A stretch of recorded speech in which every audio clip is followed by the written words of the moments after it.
जी अभी ऑनलाइन में आवाज आ रही है? आवाज, स्क्रीन, कैमरा ठीक हो गया, बेहतरीन।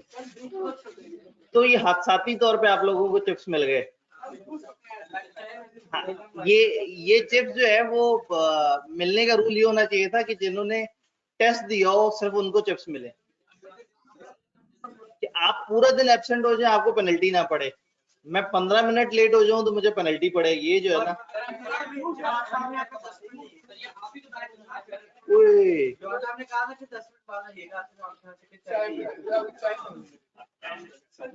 बस मुझे खबर जो है ना वो गलत तरीके से मिली।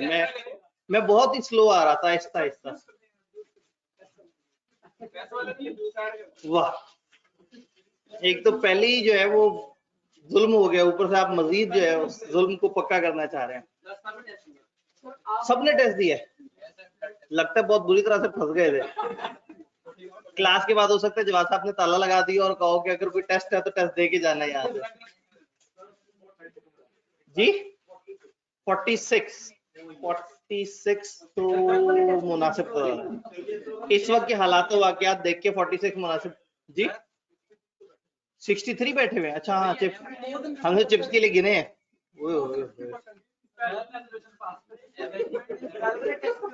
तो 63 माइनस 46, 17 हम बचा सकते थे। और उसमें से कुछ ऐसे बच्चे होते जो उस दिन आए थे और आज ना आते, तो कोई 20 चिप्स बच सकते थे। और एक चिप्स कितने का होता है? ये 30 तो इस पे लिखा होता है, ये जालिम 30 का कहाँ देते हैं?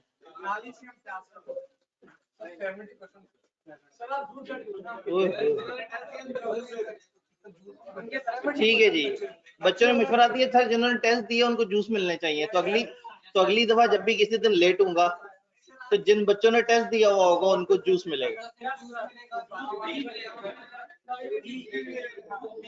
एक भाई ने ऑनलाइन कैलकुलेशन करके बताई, सर आपने 2400 इजाफी रुपए खर्च किए।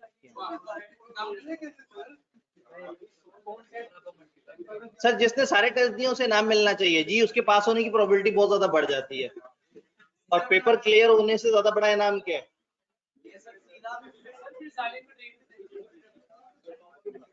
अच्छा जी, आप लोगों ने जो पढ़ा कोड ऑफ एथिक्स का वो तो मजाक था, आपने टेक्स्ट में भी पढ़ा हुआ था, FR2 में भी पढ़ा हुआ था, और खुदा ना खास्ता अगर ऑडिट पढ़ रहे हैं तो उधर भी पढ़ चुके हैं। उधर तो बहुत ही डिटेल में पढ़ चुके हैं पूरा कोड ऑफ एथिक्स।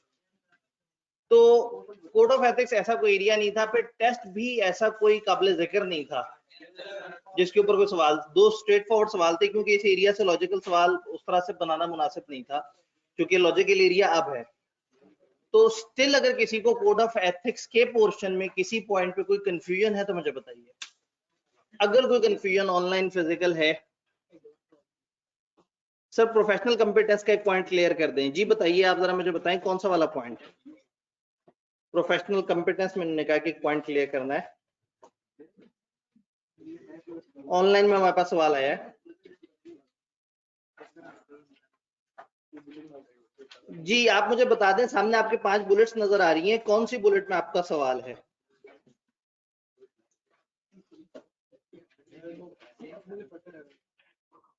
अच्छा, उन्होंने कहा पूरी प्रोफेशनल कंपिटेंसी क्लियर कर दें।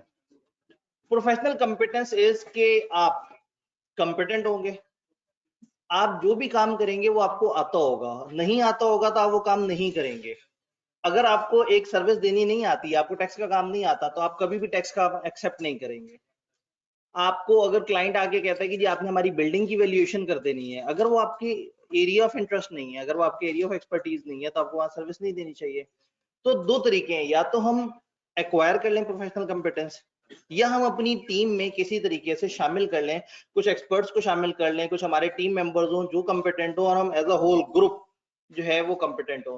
तो जब भी आपने कोई काम करना है, ये देखना है कि क्या आप प्रोफेशनली वो काम करने की सलाहियत भी रखते हैं या नहीं रखते। हर बंदा हर चीज में कंपिटेंट नहीं होता। तो चार्टर्ड अकाउंटेंट जो काम कर रहा है, जो जॉब कर रहा है, जो नौकरी कर रहा है, जो फर्म में है, जो सर्विस दे रहा है, उसको उस सर्विस पे अच्छा अबूर होना चाहिए। और अगर उसे लगता है कि उसमें कोई कमी है तो उसको अपने आप को ट्रेन करना चाहिए, अपने आप को अप टू डेट रखना होगा। तो सिर्फ एक्वायरिंग कंपिटेंस इंपॉर्टेंट नहीं है, सिर्फ सीए कर लेना काफी नहीं है, आपने सीए को अप टू डेट रखना है, आपने लेटेस्ट स्टैंडर्ड्स को देखना है। अब अगेन ये डिपेंड करता है कि आप कौन सी फील्ड में, आपने हर एवेन्यू में अपने आप को अपडेट नहीं करना। हाँ, जो टैक्स में चला गया वो टैक्स की लेटेस्ट अपडेट्स को देखता रहेगा, जो अकाउंटिंग सर्विसेज प्रोवाइड कर रहा है वो अकाउंटिंग के जो लेटेस्ट स्टैंडर्ड्स उनको, जो टीचिंग में चला गया वो अपने सब्जेक्ट के ऊपर ग्रिप रखने की कोशिश कर रहा होगा। तो प्रोफेशनल कॉम्पिटेंसेज, आप जो फील्ड में सर्विस दे रहे हैं उस काम में आपको महारत होनी चाहिए, जो काम आपसे एक्सपेक्टेड है। नहीं आता तो या महारत हासिल कर लें, या बेहतर है कि आप इनकार कर दें। क्लाइंट को या एम्प्लॉयर को गलत सर्विसेज नहीं देनी जी, फिजिकली या ऑनलाइन। कोई ऑब्जेक्टिविटी में सेकंड और थर्ड पॉइंट का फर्क, दो अकाउंटेंट्स हैं, आपको शायद याद हो मैंने कहा था कोड ऑफ एथिक्स दो तरह के चार्टर्ड अकाउंटेंट्स का जिक्र करता है, एक होते हैं चार्टर्ड अकाउंटेंट इन बिजनेस, एक होते हैं इन प्रैक्टिस। इन बिजनेस का मतलब है जो नौकरी कर रहे होते हैं या जिनका अपना काम होता है, ठीक है, मतलब मैं चार्टर्ड अकाउंटेंट इन बिजनेस हूँ, मैं क्लाइंट्स को सर्विसेज नहीं प्रोवाइड कर रहा, मैं एक एम्प्लॉयर के पास मौजूद हूँ और मैं नौकरी कर रहा हूँ। आपको तो शरीफ आदमी, नौकरी पेशा, ठीक है, नौकरी प्लस थोड़ा सा बिजनेस। अच्छा, तो इधर वैसे मैं बिजनेस के तौर पे क्लासिफाई हुआ उनके टैक्स वालों के यहाँ। तो कहने का मतलब है कि अगर मैं एक जगह पे हूँ तो मैंने ये देखना है कि मेरा एम्प्लॉयर, उसकी क्या एक्सपेक्टेशन है, मैं उसके मुताबिक काम करूँ। तो चाहे मैं चार्टर्ड अकाउंटेंट इन बिजनेस हूँ, चाहे मैं chartered accountant in practice, in practice वाला वो है जो फर्म्स में बैठ के क्लाइंट्स को प्रोफेशनल सर्विसेज दे रहा है, ऑडिट की, टैक्स की, कंसल्टेंसी की, डिफरेंट तरह की सर्विसेज दे रहे हैं। तो चाहे मैं वो चार्टर्ड अकाउंटेंट हूँ, चाहे वो चार्टर्ड अकाउंटेंट हो, मुझे ऑब्जेक्टिविटी कंप्रोमाइज नहीं करनी। तो पॉइंट 2 और पॉइंट 3 में दो अलग अलग चार्टर्ड अकाउंटेंट्स का जिक्र किया है। उन्होंने कहा जो पब्लिक प्रैक्टिस में है, ऑब्जेक्टिविटी का ज्यादातर ताल्लुक होगा independence of mind and judgements. जब आप पब्लिक प्रैक्टिस की बात करेंगे, जब आप सर्विसेज प्रोवाइड कर रहे होंगे, तो वहां इंडिपेंडेंस एक बड़ा इंपॉर्टेंट कंसर्न होगा कि आप जिनको सर्विस प्रोवाइड कर रहे हैं, किसी का आप ऑडिट कर रहे हैं और आप उसी के गहरे दोस्त भी हैं या वो आपके भाई की कंपनी है, तो ऑडिट तो बहुत अच्छा नहीं हो सकेगा। जिसका आप ऑडिट कर रहे हैं अगर वहीं आपकी इन्वेस्टमेंट्स हैं तो आप अच्छा ऑडिट तो नहीं उनका कर रहे होंगे। तो जब हम पब्लिक प्रैक्टिस की बात करते हैं तो ज्यादा जो कंसर्न है वो इंडिपेंडेंस के ऊपर आ जाता है कि आप माइंड में, एक्चुअल में इंडिपेंडेंट हो, ताकि आपका उनके साथ ऐसा रिलेशन ना हो जिससे आपकी मकसदियत डगमगा जाए। चार्टर्ड अकाउंटेंट इन प्रैक्टिस में आपका मकसद आउट तब होगा जब आप इंडिपेंडेंट नहीं रहेंगे, ज्यादा चांसेस ये हैं। अच्छा, जो अकाउंटेंट इन बिजनेस है, जो नौकरी कर रहे हैं या जिनका अपना काम है, however the concept of independence is not much relevant। अब जो नौकरी कर रहे हैं उनके यहाँ इंडिपेंडेंस इतनी वो नहीं है, यानी कि मुझे कोई नहीं कहेगा आब्दी साहब आपको आपके इदारे से इंडिपेंडेंट होना चाहिए। क्यों इंडिपेंडेंट होना चाहिए? मेरा तो इस इदारे से गहरा ताल्लुक होना चाहिए। साथ आपकी इंडिपेंडेंस जरूरी है चार्टर्ड अकाउंटेंट इन प्रैक्टिस के लिए, और चार्टर्ड अकाउंटेंट इन बिजनेस के लिए अपने एम्प्लॉयर से इंडिपेंडेंस जो है वो मेन शर्त नहीं है। अच्छा, यहाँ क्या है, accountants in business are employees and are receipts of salaries and other benefits. अब यहाँ कह रहे हैं कि यहाँ पे हम इंडिपेंडेंस को तो इंश्योर ही नहीं कर सकते, इंडिपेंडेंस इतना नहीं, क्योंकि हम तो उन्हीं के एम्प्लॉई और उन्हीं से पैसे वगैरह ले रहे हैं, तो हम उनसे इंडिपेंडेंट नहीं हो सकते। तो बताने का मकसद है कि इन पब्लिक प्रैक्टिस इंडिपेंडेंस ज्यादा इंपॉर्टेंट है और इस केस में इतनी इंपॉर्टेंट नहीं है। इसीलिए फिर चार्टर्ड अकाउंटेंट इन बिजनेस का स्कोप हम देखते हैं FR2 के अंदर। FR2 में आप कोड ऑफ एथिक्स का जो वर्जन पढ़ते हैं वो होता है चार्टर्ड अकाउंटेंट इन बिजनेस के हिसाब से नौकरी करने वाले, और जो ऑडिट में इसका वर्जन पढ़ेंगे, ठीक है, वो ऑडिटर के पॉइंट ऑफ व्यू से, वो सर्विस प्रोवाइडर के पॉइंट ऑफ व्यू से, वो पब्लिक प्रैक्टिस वाले बंदे के हिसाब से। क्लियर जी? इन तमाम कॉन्सेप्ट्स में ऑनलाइन में थैंक्स भी आ गया, ऑनलाइन के सवाल हो गए। ये पांचों कॉन्सेप्ट्स क्लियर है जी?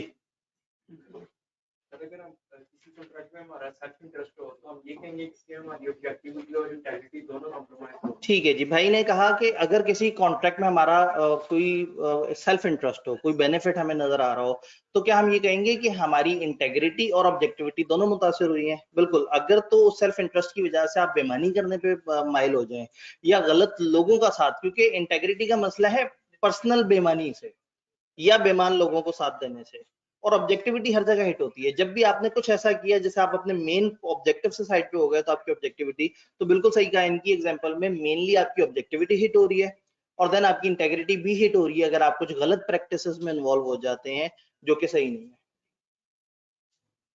जी। All clear?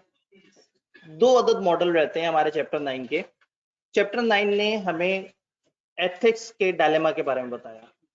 एक ऐसी सिचुएशन जहां आप एक ऐसे पॉइंट पे पहुंच जाते हैं कि आपको समझ नहीं आता कि ये काम करना एथिकल है या नहीं, या कई दफा एथिकल तो होता है लेकिन वो करने से कुछ अनएथिकल हरकतें भी हो जाती हैं। ये एक चीज जो अनएथिकल लग रही होती है वो एथिकल भी लग रही होती है। तो ऐसी सिचुएशन जहां पे आपके सामने एक ऐसी कंफ्यूजन आ जाए कि मैं क्या करूं और क्या ना करूं, तो वहां पे डिफरेंट तरह के मॉडल्स हैं। एथिकल डायलेमा को रिजॉल्व करने का मॉडल आईकेप ने भी दिया, जो हमारी किताब ने पता नहीं क्यों नहीं उठाया। असूलन ये फंडामेंटल्स बताने के बजाय ने वो वाला मॉडल उठाना चाहिए था। दूसरे दो मॉडल जो है वो हमें इंटरनेशनल मिल जाते हैं, जिस तरह से अलग अलग ऑथर्स की अलग अलग थ्योरीज होती हैं। तो इसी तरह से जो हमारा टारगेट आज का है वो AAA मॉडल है, American accounting association model. AAA model जो है वो आपको एथिकल कन्फ्लिक्ट को रिजॉल्व करने का स्टेप बाय स्टेप एक अप्रोच बताता है। यानी आप किसी भी चीज को जब एक नजर से देख रहे होते हैं तो आपको हमेशा गलत लग रहा होता है। फॉर एग्जाम्पल,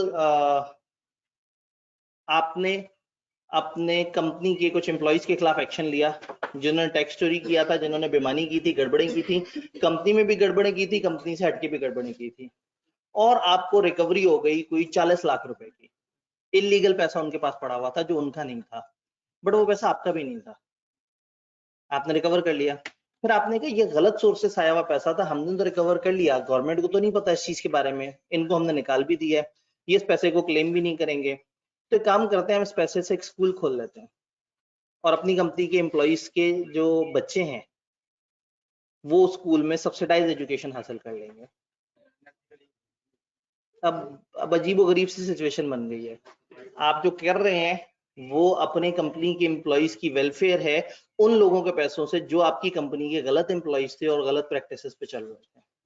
वो नुकसान आपकी कंपनी के अंदर ही हुआ था और वो फायदा भी आप अपनी कंपनी के अंदर ही पहुंचाना चाह रहे हैं। अभी एक ऐसी सिचुएशन है जिसको प्योरली अनएथिकल कहना भी सही नहीं है और प्योरली एथिकल कहना भी सही नहीं है। इस तरह की सिचुएशन आती है ना, तो फिर आपने अलग अलग पर्सपेक्टिव से सोचना होता है कि इसको इस पर्सपेक्टिव में सोचूं, इस पर्सपेक्टिव में। मैं एग्जांपल देता हूँ, नाइके पे एक दफा बहुत ज्यादा एतराज उठा, उनने कहा जी ये जो छोटे बच्चे हैं ना उनसे लेबर लेते हैं। अफ्रीकन कंट्रीज में छोटे, आप जैसे नाइक कहते हैं, नाइके, नाइक, इस तरह से अलग अलग तरह से टेक वाली कंपनी, तो उसके ऊपर एक एतराज उठा बड़ा मजेदार सा। उन्होंने कहा जी अफ्रीकन कंट्रीज में जो वो बच्चे हैं, गरीब बच्चे हैं जो कि एक खास एज से नीचे हैं, ये कंपनी उन बच्चों से चाइल्ड लेबर लेती है ताकि कम पैसों में इनका वो चीजें तैयार हो जाए, यानी सस्ती लेबर के लिए बच्चों से काम करवाते हैं। सुनने में कैसा लग रहा है? बुरा लग रहा है। कंपनी ने इतनी खूबसूरत एक्सप्लेनेशन दी कि उसके बाद लगा कि इनके हाथ जाके चूम ले बंदा। उन्होंने कहा भाई बात यह है कि उन गरीब मुल्कों के वो गरीब बच्चे, उनके वालिदैन इतना कमा नहीं पाते, उनके वालिदैन को तो ऑलरेडी हमने नौकरी दी हुई है, उसके बावजूद वो अपना खर्चा नहीं पूरा कर पाते और वो अपने बच्चों को जो है वो बहुत ही लो ग्रेडेड कामों पे भेज देते हैं जो कि बहुत कम पैसे जनरेट करके देते हैं, और वो बच्चे बेचारे जो है वो उनका बचपना भी उनसे छिन जाता है और वो इतने पैसे भी नहीं कमा पाते। जब हमें पता लगा तो हमने उस इलाके के जो लोग हैं, फैमिलीज हैं, उनको इस्तेहसाल से बचाने के लिए उनके बच्चों को पार्ट टाइम पे कुछ प्रीमियम जॉब ऑफर्स की, जिसमें उन्होंने कम काम करना होता था, पैसे अच्छे देते थे और उन बच्चों की एजुकेशन वहीं पे ही, हमारे कुछ टीचर्स हैं जो उन बच्चों को आफ्टर जो ऑफिस आवर्स है वो उनको पढ़ाते भी हैं। तो हमने उस इलाके की गुर्बत, तंगदस्ती, मजबूरी खत्म की, उस इलाके में एजुकेशन को फरोग दिया और उन बच्चों को मार्केट के इस्तेहसाल से बचाया। अभी एथिकल है या नहीं? अब क्यों एथिकल हो गया अचानक से? एक पर्सपेक्टिव सामने आ गया। Perspective is education, perspective is उस इलाके के लोगों को इस्तेहसाल से बचाना। तो इसका मतलब है एक चीज को एक नजर से देखेंगे तो वो अनएथिकल लगेगी, उसको एक डिफरेंट पर्सपेक्टिव से देखेंगे एथिकल लग सकती है। तो ये जो दोनों मॉडल है ना, दोनों मॉडल हमें अलग अलग पर्सपेक्टिव से देखना सिखाते हैं। जो इस अगला मॉडल है वो हमसे 5 सवाल पूछेगा कि अच्छा ये क्या ये चीज सही है, प्रॉफिटेबल है, क्या ये चीज जो है वो लीगल है, क्या इस चीज में ऐसे है ऐसे है। ये मॉडल थोड़ा सा डिफरेंट है। ये मॉडल आपको स्टेप बाय स्टेप बताता है कि आपने सिचुएशन को समझना है, सिचुएशन को अपनी नजर से देखना है, सिचुएशन को समाज की नजर से देखना है, फिर इन सारी चीजों को आपस में मैच करके देखना है कि क्या क्या ऑप्शंस हैं और फिर कौन सा ऑप्शन ज्यादा बेहतर है, आपने उस तरफ जाना है। थोड़ा सा देखते हैं हमें बताने की क्या कोशिश कर रहे हैं। स्टेप 1 ये कहते हैं जब भी आपके सामने एक एथिकल सिचुएशन आए, सबसे पहला काम ये है कि establishing the facts of the case, उस केस के फैक्ट्स को एस्टेब्लिश करें। मैंने अभी आपसे एक बात की कि जी वो कंपनी वाले जो है वो बच्चों से मजदूरी कराते थे। अब सबसे पहला स्टेप ये है कि आप आइडेंटिफाई करें कि केस के फैक्ट्स क्या है। केस ये है कि अफ्रीकन कंट्री है, कुछ गरीब बच्चे हैं, एक इंटरनेशनल कंपनी है और वो उनसे चाइल्ड लेबर ले रही है या उनसे काम करवा रही है। ये है फैक्ट्स। स्टेप 1 क्या है? फैक्ट्स बताएं। यानी कि जैसे होता है ना कि आप पेपर में सवाल सॉल्व करते हैं तो पहले आप देखते हैं कि उसमें मुद्दा क्या है। तो स्टेप 1 इज मुद्दा डिफाइन किया जाए, पॉइंट्स क्या है, फिर देखेंगे उन पॉइंट्स में एथिकल प्रॉब्लम क्या है। लेकिन सबसे पहले तो आप डिफाइन करें कि केस क्या है। When decision making process starts, एक मिनट,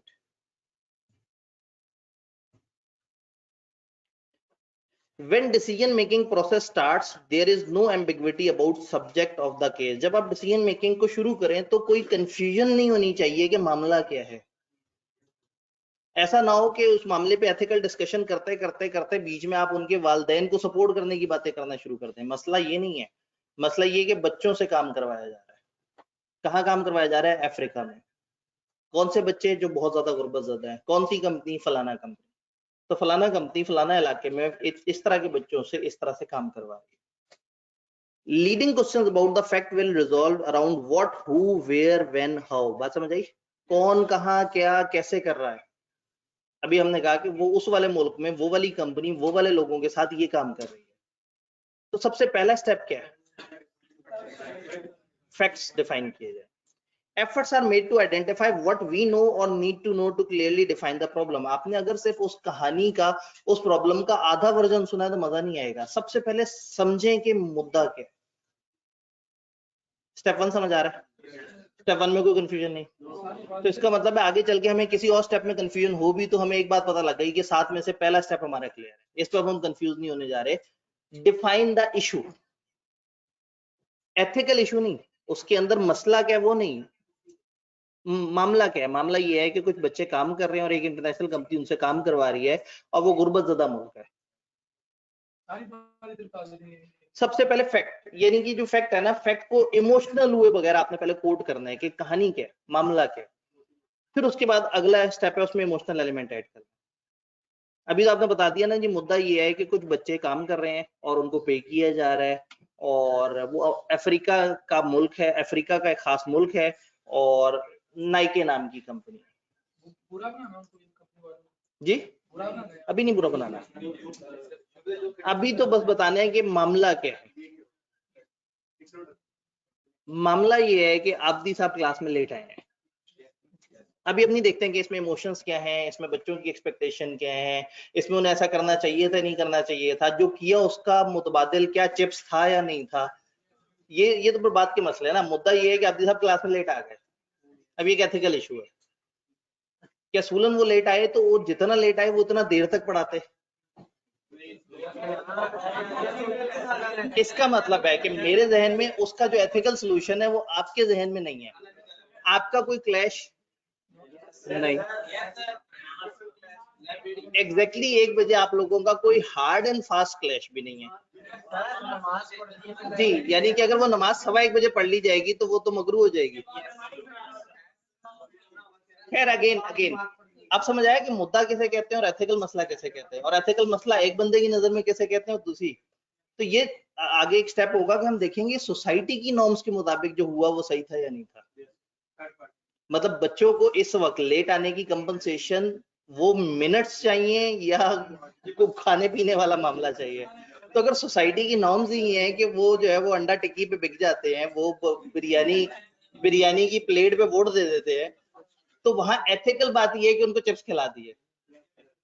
क्योंकि पढ़ाते तो वो और माइंड कर जाते हैं कि सर एक तो लेट आए ऊपर से पढ़ा भी दिया। तो खैर अगेन वापस इधर आते हैं। पहला मामला क्या हो गया? फैक्ट्स बताएं, बगैर इमोशनल हुए फैक्ट्स बताएं। जैसा पुलिस वाले के पास जाके कहते हैं ना रपट दर्ज करानी है और उसमें आप कहते हैं जी ये फलाना खूंखार दरिंदा और बंदा फजूल आदमी, उसने जो है वो इस तरह से करके मेरे खेत में घुस के और मेरी फसलों को आग लगा दी, और वो तो हमेशा से चाहता था, उसका दादा भी मेरा दुश्मन था। वो कहेंगे भाई एक मिनट बहुत दूर चले गए, मामला क्या है? एक बंदे ने तुम्हारे खेत में जाके उसे आग लगा दी। मतलब स्टेप वन ये है कि भाई मामला क्या है, फिर जाएंगे उसके अंदर के इमोशंस क्या इन्वॉल्व है। तो स्टेप वन हमें समझ आया। Step two, identify the ethical issues in the case. अब वो जो स्टेटमेंट आपके सामने आई है उसके पीछे देखें कि एथिकल मसला क्या होगा। चाइल्ड लेबर, बच्चों से काम करवाया गया है जो कि अच्छी बात नहीं। Examining the facts of the case and asking what ethical issues are at stake. कौन से एथिकल इश्यूज हैं जो कि दांव पे लगे हैं? तो हम कहेंगे यहाँ चाइल्ड लेबर इस्तेमाल हुआ है, छोटे बच्चों से काम करवाना अच्छी बात नहीं है। All threats to compliance with fundamental principles are identified and explained. अब अगेन ये चीज थोड़ा सा मतलब किताब को लगा के शायद इससे पीछे कोड ऑफ एथिक्स का मॉडल भी एक्सप्लेन हुआ होगा, तो उन्होंने उसके अल्फाज कंटिन्यू कर दिए, वो तो हमने पढ़ा नहीं, यहाँ इस सब्जेक्ट में नहीं पढ़ा। तो होता ये कि हम देखते हैं कि हमारे जो फंडामेंटल प्रिंसिपल्स हैं वो कौन कौन से हिट हो रहे हैं। तो बच्चों से काम करवाया गया है, 5 फंडामेंटल्स आपने पढ़े। प्रोफेशनल कंपिटेंस का थोड़ा सा मसला आ सकता है, प्रोफेशनल बिहेवियर मुतासर हुआ, प्रोफेशनलिज्म मुतासर हुई है कि आप छोटे बच्चों से काम करवा रहे हैं। अगेन इस मॉडल का उससे ताल्लुक नहीं है, लेकिन उन्होंने कहा कि आप देखें कि क्या फंडामेंटल चीजें जो हिट हुई हैं। तो हमने कहा कि फंडामेंटल जो राइट्स हैं बच्चों के, वालिदैन के, गरीब लोगों के, वो मुतासर हुए हैं क्योंकि उनको एक इंटरनेशनल कंपनी ने एक्सप्लॉइट किया। तो आइडेंटिफाई करें ethical issue in the case, examine करें कि क्या फैक्ट्स हैं उसके अंदर और उसमें कौन से एथिकल इश्यूज इन्वॉल्व हैं। ऊपर आपने फैक्ट्स बताए और नीचे हम कह रहे हैं कि उसमें एथिकल इश्यूज क्या हैं। जी आवाज ऑनलाइन में क्लियर है? मुझे एक फीडबैक आया आवाज से रिलेटेड, ऑनलाइन में आवाज ठीक है। इन्होंने कहा सर सारी नेशन एक जैसी है, छोटी छोटी बातों पे बिक जाती है, लेकिन ये चिप्स जब मल्टीप्लाई होते हैं ना कितने 63 से, तो मटेरियल अमाउंट बन जाती है। बस 2500 ऐसे, बस 2500 कह दिया जैसे डेली इतने का नाश्ता करते हो हैं भाईजान, मतलब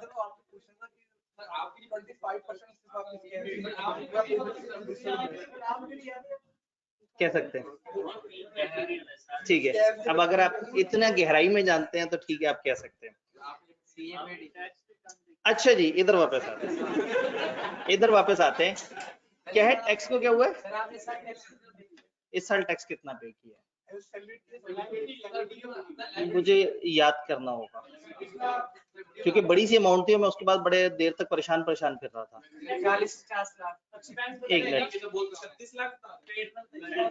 नहीं मुझे खुद भी भूल गया, लेकिन मैं 1 महीने तक बड़ा परेशान रहा था कि मैंने क्या कर दिया। 35 लाख था शायद। अच्छा अब आप न्यूमेरिकल बना रहे हैं। अच्छा जी, 35 लाख टैक्स दिया, मैं नॉन सैलरी टैक्स पेयर हूँ और इसमें एक्सपेंस बहुत ज्यादा माइनस किए जा सकते हैं। जो बिजनेस वाला है वो एक्सपेंस माइनस करता है, सैलरी वाला तो माइनस ही नहीं कर सकता। ठीक है, नहीं लोन वगैरह के चक्कर जी, एडवांस टैक्स भी होगा, भाई ने बिल्कुल सही आइडेंटिफाई किया जी। टैक्स अवॉइडेंस हुई होगी? नहीं, ये वाला काम मैं नहीं करता। अगर करता होता ना तो 35 लाख एक मतलब मासूम शरीफ आदमी का 35 लाख टैक्स नहीं बन सकता। इधर वापस आते हैं, मतलब मुझे 35 की फिगर याद आ रही है, हो सकता है मैं जरा एग्जैक्ट देख के ज्यादा एक्यूरेट बता सकूं। जो इतनी अमाउंट जरूर थी जिसपे एक दफा मैं परेशान जरूर हुआ कि मैं इतना ईमानदार क्यों। खैर, आइडेंटिफिकेशन ऑफ एथिकल इश्यूज, उसमें एथिकल मसला क्या? एथिकल मसला है चाइल्ड लेबर, एथिकल मसला है फंडामेंटल राइट्स मुतासिर हुए। अगला step, an identification of the norms, principles and values related to the case। उस इश्यू को अब आपने समाजी एतबार से समझना है। जैसे मैंने कहा जी आदि साहब क्लास में आए लेट, एथिकल इशू क्या है? वो बच्चे जो तालीम हासिल करने के ख्वाहिशमंद थे, वो बेचारे तालीम हासिल करने की कसक में बेकरार रहे और उनकी जो तशनगी है वो बढ़ती चली गई। ये एथिकल इशू है। अब इस एथिकल इशू के अंदर जो सोशल एलिमेंट है वो क्या है? क्या वो तशनगी वाकई थी? नहीं, वो ऑलरेडी 1 घंटे की क्लास, 1 घंटे 10 मिनट की क्लास लेके आवाजार होके बैठे हुए थे और दुआ कर रहे थे कि सर ना आए तो कम से कम चिप्स मिल जाएं, सर ना मिले। तो एज अ सोशल एलिमेंट अगर हम देखें तो शायद बुरा नहीं था लेट आना, लेकिन from ethical point of view से वो बुरा था।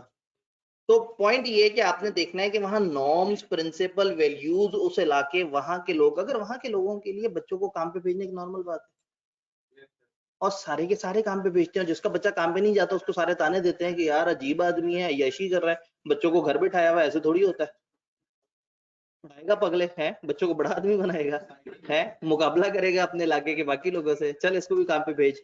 तो वहां की नॉर्म्स क्या है, वहां की सोसाइटी की ट्रेट्स क्या है, वहां के लोगों की एक्सेप्टेंस क्या है, तो आपने आइडेंटिफाई करना है norms, principle and values related to the case. उस इश्यू से रिलेटेड अगर उस इलाके के लोगों को उस चीज में बुरा नहीं लगता तो शायद ये इतनी तकलीफदेह बात नहीं है जिसपे मैं बहुत ज्यादा लड़ाई करूं। तो placing the decision in its social, ethical and sometimes professional behaviour context, आप उसको सोशल, एथिकल और प्रोफेशनल भी, एथिकल कॉन्टेक्स्ट में देखेंगे सही नहीं लगेगा, सोशल कॉन्टेक्स्ट में देखेंगे सही लगना शुरू हो जाएगा, प्रोफेशनलिज्म में देखेंगे तो कभी सही लगेगा कभी गलत लगेगा। इन लास्ट कॉन्टेक्स्ट, ये जो प्रोफेशनल बिहेवियर वाला कॉन्टेक्स्ट है, प्रोफेशनल कोड ऑफ एथिक्स या social expectation of profession are taken to be norms, principle and values. जब मैं प्रोफेशनल बिहेवियर की बात करूं तो प्रोफेशनल बिहेवियर से मुराद ये है कि कोड ऑफ एथिक्स क्या कहते हैं, हम ये नहीं देखेंगे कि समाज क्या कहता है। तो प्रोफेशनल बिहेवियर का मतलब हो गया कि कोड ऑफ एथिक्स क्या कहते हैं, सोशल का मतलब है समाज क्या कहता है, और एथिकल से मुराद एथिक्स, इखलाकियात क्या कहते हैं। तो एक चीज को इखलाकियात, समाजियात और प्रोफेशनलिज्म को क्या कहेंगे, इसी तरह का लफ्ज, इखलाकियात, समाजियात और प्रोफेशनलियात, माशियात नहीं, वो थोड़ा सा डिफरेंट हो जाएगा। समाजियात तो वो हो गया ना सोशल। चले आपने सोच के बताना है कि प्रोफेशनलिज्म को इससे रेजोनेटिंग कौन सा वर्ड बताएं, तो इखलाकियात, समाजियात एंड प्रोफेशनल बिहेवियर के कॉन्टेक्स्ट में आपने चीजों को देखना है। अब एक स्टेप आगे चलते हैं, आपने इशू डिफाइन किया, इशू में एथिकल प्रॉब्लम क्या नजर आ रहा है वो डिफाइन किया, वो एथिकल प्रॉब्लम अलग अलग नजरों से देखने में कैसा दिखता है। वही बात है कि मेरी नजर से देखने में अच्छा नहीं है कि बच्चों को ज्यादा पढ़ाई मिलनी चाहिए, आपकी नजर से देखने में बहुत अच्छा है कि पढ़ के तो आप आवाजार बैठे हुए हैं, समझ तो क्लास वैसे भी नहीं आनी थी अगली वाली, अकाउंटिंग के बाद सेल तो खत्म हो चुके होते हैं, तो चिप्स मिल जाए तो चलो मतलब बंदा घर जाके मोटिवेट होकर पढ़ लेता है। Number 4, each alternative course of action is identified. Teacher हो गया लेट, अब क्या क्या हो सकता है, टीचर 15 मिनट एक्स्ट्रा पढ़ाए, टीचर सैटरडे को ऑन करके एक बड़ा टॉपिक 1.5 घंटे की क्लास में रखें, टीचर बच्चों को चिप्स खिलाए, ठीक है। अब आप देख रहे हैं कि मेरी नजर में चिप्स सबसे थका हुआ सलूशन है, लेकिन मैं समाजी एतबार से अगर देखूं तो शायद सबसे ऊपर है। तो इसका मतलब ये कि इखलाकियात अपनी जगह, लेकिन ये एथिकल मॉडल बताता है कि भाई आपने एथिक्स वो अडॉप्ट करने हैं जो दुनिया के लिए भी एक्सेप्टेबल हो। आप अपनी तरफ से एथिकल होके कहेंगे जी मैं बड़ा शर्मिंदा हूं, मैं लेट हो गया, अब मैं आपको 1 घंटा एक्स्ट्रा पढ़ाऊंगा ताकि मैं अपना गिल्टी दूर करूं, अपना गिल्टी दूर कर दिया, आपको फौत कर दिया कि सारे के सारे बच्चे बैठे हुए हैं कि यार ये अजीब अजीयत है, लेट भी खुद आए हैं, पढ़ा भी ज्यादा रहे। तो अगेन इन्हें का यही सोच रहे हैं, आप लोगों ने नोट नहीं किया ये क्लास हमारी अक्सर 1:07, 8, 10 मिनट तक जारी होती है, तो मैं खामोशी से थोड़े थोड़े से इंतकाम ले लेता हूं, यानी कि मैं इस वक्त एथिकल डायलेमा को ना वेटेड एवरेज पे ले आया। मुझे अच्छा नहीं लगता कि चिप्स खिला के वो चीज कंपनसेट की जाए, और आपको अच्छा नहीं लगता कि ज्यादा पढ़ाया जाए, तो मैं थोड़ा सा ज्यादा पढ़ा देता हूँ और थोड़े से चिप्स खिला देता हूँ, तो उससे हम वेटेड एवरेज पे आ जाते हैं। एथिकल डायलेमा जो है ना हम बड़े खूबसूरत तरीके से रिजॉल्व करते हैं। तो इस वक्त 2 एग्जांपल्स हमारी साथ साथ चल रही हैं, वो अफ्रीकन बच्चों वाली और एक पाकिस्तानी टीचर वाली। अच्छा, उन्होंने कहा सर आप एक चाय पिलाएं और मामला मुका दें, सारे एथिक्स पे चाय रोड़ दें। एक चाय के कप पे 1.5 घंटे की क्लास, चेक करें, हकीकी आजादी के अलमबरदार एक चाय के कप पे बिकने को तैयार। एक चाय का 30 रुपए या 40 रुपए का कप, और आपकी एक क्लास 200 रुपए की होती है, कभी काउंट किया है? तो 200 रुपए की क्लास छोड़ के आपको 40 रुपए का चाय का कप चाहिए, 50 का चाय का कप से। उन्होंने कहा नहीं सर चाय नहीं बिस्किट के साथ। ये बात बाद में बताई गई है। बिस्किट भी 30 रुपए का। महंगे लोगों से क्यों लेते हैं? वॉकिंग डिस्टेंस पे जब 20 रुपए में बिस्किट और चिप्स मिल जाता है, वो भी 5 रुपए महंगे थे। मैं हाँ बाकी गार्डन टाउन में खड़े हैं। ये ऑनलाइन वाले बच्चे ना, इन्हें है असल प्यास। वो कह रहे हैं सर जब आप लेट आया करें तो चिप्स खिलाते हैं तो 20 मिनट एक्स्ट्रा ले लिया करें कि चिप्स खिलाएं। अब तो बनता है ना। कोई दोस्त एक दफा रोटी खिला दे तो 10 दिन तक तो आसान झाड़ता रहता ना कि मैं रोटी खवाई है। चलेंगे सर हमें तो चिप्स भी नहीं मिलते। एक भाई ने तर्जुमा निकाल दिया प्रोफेशनलिज्म का, पेशेवरानियत, तो इखलाकियात, समाजियात और पेशेवरियात। व्हाट्सएप। अच्छा जी, each alternate. Step 1 problem define हो गया। स्टेप 2 उसमें एथिकल मसला क्या है। स्टेप 3 वो मसला दुनिया की और इखलाकी और प्रोफेशन की नजर में कैसा है। 3 चीजें डिस्कस हो गई। अगली चीज अल्टरनेट्स क्या है, उसका सोल्यूशन क्या है। एक जगह पे एक कंपनी बच्चों से काम करवा रही है, क्या क्या सोल्यूशन है। एक ही है कि वो काम करवाना छोड़ दे, एक ही है कि वो जॉब आवर्स कम कर दे, एक ही है कि उनके वालिदैन को कुछ एक्स्ट्रा बेनिफिट देना शुरू कर दे, एक ही है कि उनसे कहे तुम लोगों से काम नहीं करवाएंगे, तुम अपने घर के किसी बड़े को भेजो, उसको हम नौकरी पे रख लेंगे तुम्हारी जगह। अलग अलग कोर्स ऑफ एक्शन है। फिर जैसे दूसरी एग्जांपल हमारी पैरेलल चल रही है, टीचर आ गया लेट, अलग अलग ऑप्शन है। अब आपकी ऑप्शन भी मुझे पता है क्या होगी कि सर या आप चिप्स खिला सकते हैं, या आप चाय पिला सकते हैं, या आप जूस पिला सकते हैं, या आप बिस्किट खिला सकते हैं। ठीक है, आपकी ऑप्शन ही रोटी भी खत्म हो जाती है सारी। ऑप्शन ये है कि क्लास को एक्सटेंड किया जाए, ऑप्शन ये है कि सैटरडे ऑन किया जाए, ऑप्शन ये है कि उनको कुछ खिला दिया जाए, ऑप्शन ये है कि उन्हें सुला दिया जाए। बेसिकली ये सोना ही चाह रही है ना कौम। तो ये अलग अलग ऑप्शन है। अब आपको मॉडल समझ आ रहा है। मतलब मैंने एमी इंटरनेशनल एग्जांपल ली, हमारी क्लास में एग्जांपल मौजूद थी जो आपको जरा रोटी के साथ रेजोनेट होकर समझ भी ज्यादा बेहतर आती है। जी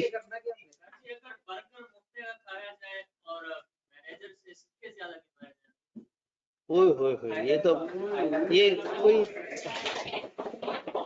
ये एक तलमी है। तलमी कहते हैं किसी माजी के ऐसे वाक्य को जिसकी तरफ इशारा करके आप कोई चीज कोड करना चाहते हैं। बट तलमी का एक रूल होता है कि तलमी वहां कोड की जाती है जहां ज्यादातर लोगों को उस वाक्य का पता है। ये ऑडिट की क्लास में सुनाया गया किस्सा जो ऑडिट की क्लास में टॉपिक से रिलेट करता है। तो जब आप ऑडिट में आएंगे तो अगर उस वक्त आप लोगों ने याद कराया कि सर कोई बर्गर और सिक्कों की बात हुई थी, तो मैं फिर ऑडिट में आपको एग्जांपल बता दूंगा। यहाँ अभी ताजा एग्जांपल्स हैं, ताजा चिप्स खा देने, अभी तो उसका जायका खत्म नहीं हुआ आपके मुंह से, इस वक्त एग्जांपल समझ आनी है। जी जरूरी नहीं है कि लॉ के खिलाफ हो, कुछ मुल्कों में नहीं होगी। अगर लॉ के खिलाफ है फिर तो एथिकल मसला नहीं है, फिर तो इलीगल है। इलीगल तो सिरे से फारिग हो गया ना।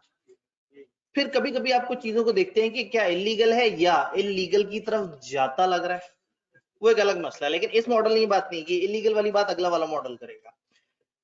इस मॉडल ने क्या कहा, अल्टरनेटिव्स आइडेंटिफाई कर लो। मैंने आइडेंटिफाई कर लिए 3-4 अल्टरनेटिव्स कि या आपको चिप्स खिला दिया जाए, या बिस्किट खिला दिया जाए, या चाय पिला दी जाए, क्योंकि वो पढ़ाई वाले अल्टरनेटिव्स तो आपको समझ नहीं आ रहे।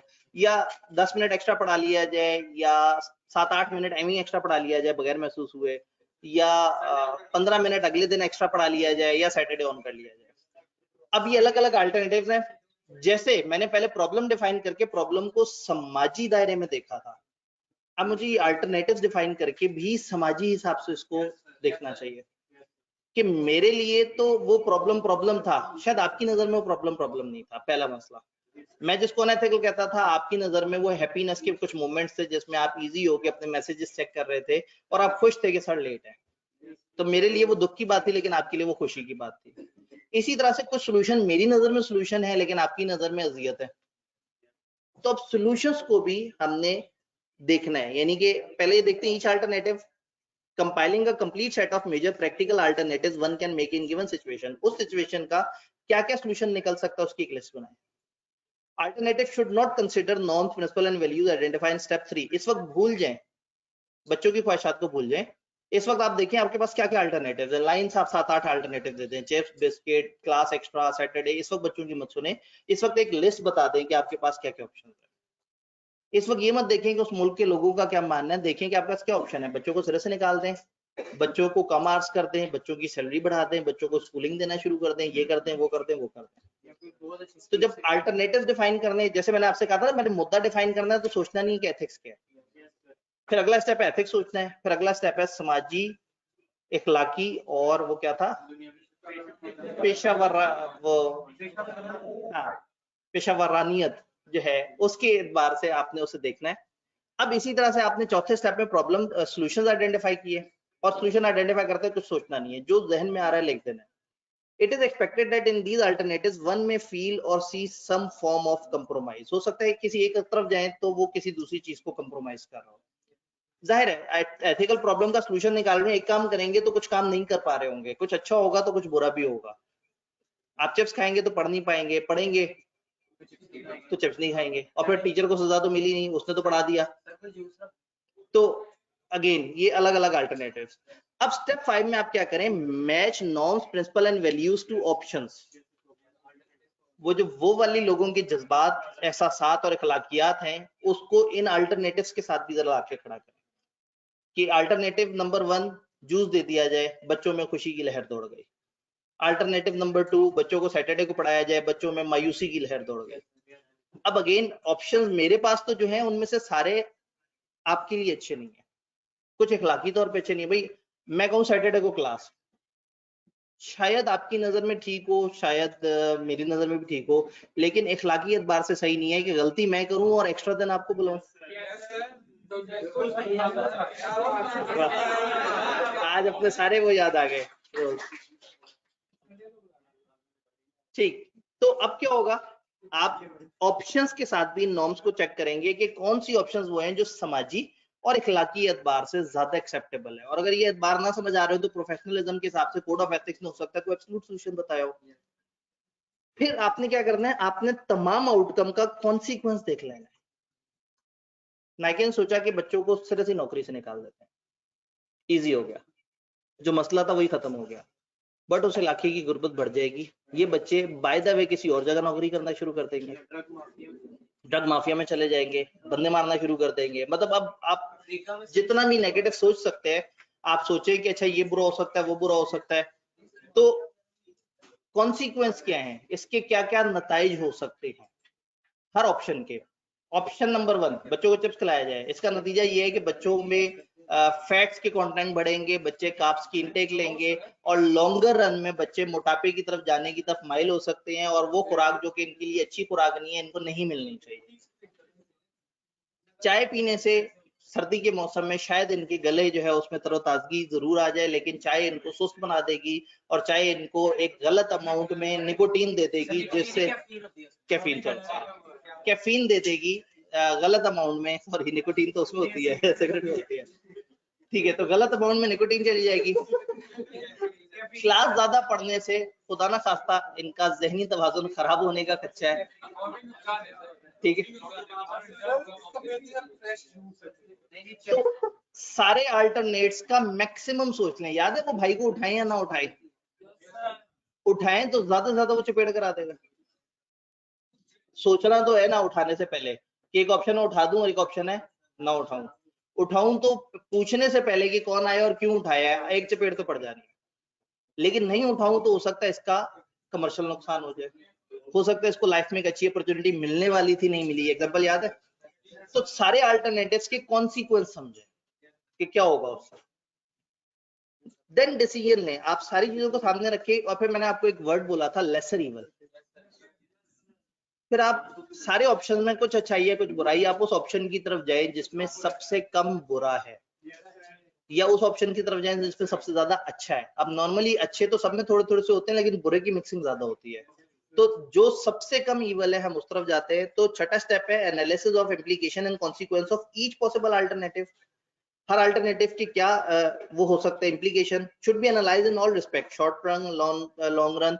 जैसे आज आपके ये वो चिप्स खाने से मैंने आपको फ्यूचर में मोटापे की तरफ जो है वो हाँ रागिब कर दिया और आप लोगों को जो है हेल्दी लाइफस्टाइल से रोक दिया और आपके दिल में चिप्स की मोहब्बत जगा दी, तो लॉन्ग रन में ये कोई अच्छी बात नहीं है। शॉर्ट रन में तो आपको जबान का चस्का मिल गया। हमारे लिए तो वैसे ही सही है, आप अपना सोचे हैं, बूढ़े आदमी यहाँ पे, हम तो जो है ना जवान आदमी। Decision it's taken, final decision requires application of professional judgement. अब दिमाग इस्तेमाल करने, सारी ऑप्शंस आपके पास हैं, समाजी एतबार आपके पास है, हर सॉल्यूशन का समाजी कॉन्सिक्वेंस और बाकी कॉन्सिक्वेंस आपके सामने है। अल्टीमेटली यहाँ पे भी ऐसा नहीं है कि मसला हल हो गया, लेकिन आपको एक फ्रेमवर्क मिल गया जिसके बाद आपको डिसीजन लेने में थोड़ी सी सहूलत हो जाएगी। अगर मुझे पहले से पता हो कि बच्चों को चिप्स वाली ऑप्शन ज्यादा पसंद है या 10 मिनट एक्स्ट्रा वाली या 15 मिनट एक्स्ट्रा वाली, तो मेरे लिए सॉल्यूशन थोड़ा सा आसान हो जाएगा। जी स्टेप 5 में कि हमने यानी जो ऑप्शन यानी अल्टरनेटिव डिसाइड किया उसको नॉर्म्स वगैरह के साथ मैच करना है, उनमें से जो बेहतरीन होगी उसको फिर जाके हमने यानी कि एवेलुएट करना है कि उसके क्या करना है। हाँ, अब अगेन वही है कि देखिए मैं स्टेप्स रिपीट कर देता हूँ। मसला मसला नहीं, मुद्दा, मुद्दे में मसला, एथिकल इशू क्या, फिर वो इशू समाजी, इखलाकी और प्रोफेशनल एतबार से कैसा है, चौथा सॉल्यूशंस क्या हमारे पास, पांचवा वो सॉल्यूशन समाजी, इखलाकी और उसके हिसाब से क्या है, छठा फर्ज करें step A B C D 4 option है, ए करते हैं तो मैक्सिमम क्या बुरा होगा, मैक्सिमम क्या अच्छा होगा क्या बुरा होगा, बी करते हैं तो क्या होगा, सी करते हैं तो क्या होगा, डी करते हैं तो क्या होगा। अब जब सारे आपने एंड रिजल्ट देख लिए, पूरा एक वो कर दिया, तो अब एक डिसीजन लेना है। किताब में एक जुमला लिखा है, डिसीजन लेने पे लगना चाहिए किसी पढ़े लिखे आदमी ने, कोई पढ़ी लिखी बात की है। यानी आखिरी जो जुमला है, decision should demonstrate the selected option is well informed ethical decision. ऐसा ना हो कि आप कहेंगे मुझे मेरा दिल कर रहा था ऐसे करने। आपको चिप्स खिलाने के पीछे एक पूरा फ्रेमवर्क चलाओ कि अगर कोई कहे कि आदित्य भी आपने क्या किया, आप लेट आए, बच्चों को चिप्स खिला दिए, खुद भी गलत किया, बच्चों को भी गलत करवाया, तो मैं कहूंगा कमलिया तुम्हें क्या पता। मैं ट्रिपल ए मॉडल अप्लाई किया उसके ऊपर और उसके बाद इस नतीजे पे पहुंचा हूं कि बच्चों को चिप्स ही सूट करता है। तो 7 स्टेप है। पेपर में क्या हो सकता है, एक प्रॉब्लम, एक इशू डिफाइन कर दिया और कह देंगे जरा 7 स्टेप्स इस पे लगाओ, तो कुछ चीजें सिनेरियो में नजर आ रही होंगी और कुछ जगह आप अजम्पशंस ले रहे होंगे। तो पॉइंट ये है कि 7 स्टेप समझ आनी चाहिए, और जब आप प्रैक्टिस कर रहे होंगे ना, तो आपकी किताब में भी अच्छे खासे प्रैक्टिस क्वेश्चन हैं दोनों मॉडल्स के ऊपर, जिससे आपको एक सिचुएशन को पढ़ के उसको मुख्तलिफ तरह से एनालाइज करना आएगा। तो आई होप कि हम लोगों ने आज 2 केस स्टडीज उठा के इस सारे प्रॉब्लम को देखा। एक बच्चे ने स्टेप्स बताए हुए, step 3 we are in class for study, मुझे तो लगता है स्टेप 1 है। Step 4 TA could be alternative. Step 5 combined step 3 and 4। Step 6 we can discuss MCQs. नहीं, वो अपने स्टेप्स पे चल रहे हैं। नहीं भाईजान, आपके स्टेप्स बहुत साइड पे चले गए। ठीक हो गया सर, आपने चिप्स खिला के 11 मिनट ऊपर ले लिए, ठीक है जी। मेरा इरादा 10 मिनट ऊपर लेने का था, ये आखिरी कमेंट्री जो है वो 1 मिनट ऊपर चली गई। तो ये एक छोटा सा मॉडल है, ये आपने देखना है, लेकिन इसको समझने के एतबार से कल आई बिलीव कि हमारा आधा लेक्चर इसके सवाल जवाब पे चल रहा होगा। अगला छोटा मॉडल है, लेकिन हमने दोनों मॉडल्स को समझ के करना है इंशाल्लाह। जी जी, हमने देखा कि उस इलाके में हम बच्चों को नौकरी से निकालते हैं, वो उनके हिसाब से कैसा है, उस इलाके में बच्चों को एक्स्ट्रा पैसे देते हैं, वो वहां वाले के लोगों के लिए कैसा है। इसमें हमें पता लग जाएगा कि ज्यादा बेहतर ऑप्शन उस इलाके के लोगों के हिसाब से क्या।